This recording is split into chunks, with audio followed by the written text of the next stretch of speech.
როდესაც უცხოპლანეტელების შესახებ ვსაუბრობთ, ეს ზოგისთვის დაუჯერებელი და წარმოუდგენელია. ზოგისთვის კი ჩვეულებრივად დასაშვების შესაძლებლობა, სამყაროს მასშტაბურობიდან გამომდინარე. თუმცა კონტაქტი, როგორც რეალური მტკიცებულება სხვა ინტელექტუალური სიცოცხლის ფორმების არსებობასთან დაკავშირებით, სამწუხაროდ არ გვაქვს. ამის მიუხედავად, ამერიკულ საზოგადოებაში ხშირად ჩნდებიან ისეთი ადამიანები და ეს ადამიანები უმეტესად ყოფილი საჯარო ან სამხედრო მოსამსახურეები არიან, რომლებიც არათუ უცხოპლანეტელთა არსებობას ამტკიცებენ, არამედ მათთან პირადი, ხილული, ფიზიკური კონტაქტის ქონასაც. ამ ეპიზოდში ორი პიროვნების, მატილდა ო'დონელისა და ფილიპ ჯეიმს კორსოს ისტორიებზე მინდა გიამბოთ. მატილდა მეძდა იყო, ხოლო ფილიპი პენტაგონის თანამშრომელი. ორთავე ამტკიცებდა, რომ მათ უცხო ცივილიზაციის წარმომადგენლები ნახეს. აქ საუბარი მატილდა ო'დონელზეა, ამერიკის შეერთებული შტატების საჰერო ძალების ქალთა კორპუსის სამედიცინო განყოფილების უფროს სერჟანტზე.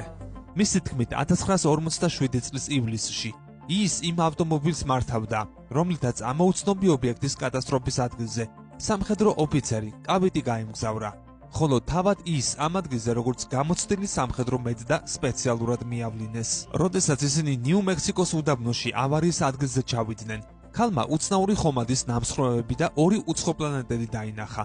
ერთი მკვდარი, მეორე კი ცოცხალი და თან გონზე იყო.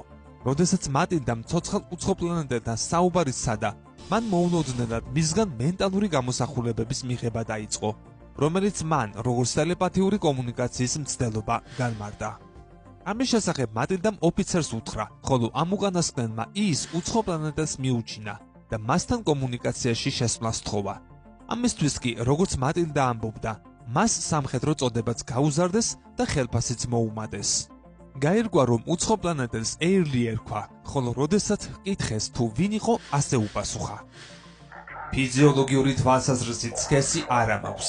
ჩვენ არ გაგვაჩნია შინაგანი ან გარეგანი რეპროდუქციული ორგანოები. თქვენ ვერ შეძლებთ ჩვენი სხეულის გაგებას. ჩვენ უფრო მეტად რობოტებს ვგავართ და არც ბიოლოგიური უჯრედები გაგვაჩნია. ჩვენი ნერვული სისტემა ელექტროდენია, რომელიც მთელს სხეულში ვრცელდება. მატილდას მიერ ვიცით ამ უცხოპლანეტელის აღწერილობაც. მისი სიმაღლე 1 მეტრს არ აღემატებოდა. თავი არაპროპორციულად დიდი ჰქონდა. კიდურები კი ძალიან წვრილი და თითოეულზე მხოლოდ 3-3 თითი ჰქონდა. ასევე ჩაზნექილი ცხვირი, ღრმად ჩასმული დიდი თვალები და შავი კანი. მას არ სჭირდებოდა საკვები და წყალი. მისი სხეული კი არც ბიოლოგიური და არც მექანიკური იყო. გამოკითხვის პროცესი ასე წარიმართა. დაჭრილი ხართ? არა. ჩვენ შეგვიძლია სამედიცინო დახმარება აღმოგიჩინოთ, რაზეც უცხოპლანეტელმა თავი გაიქნია. არის თქვენს ხომალდზე ისეთი რამ, რაც ზიანს მოუტანს კაცობრიობას? არა.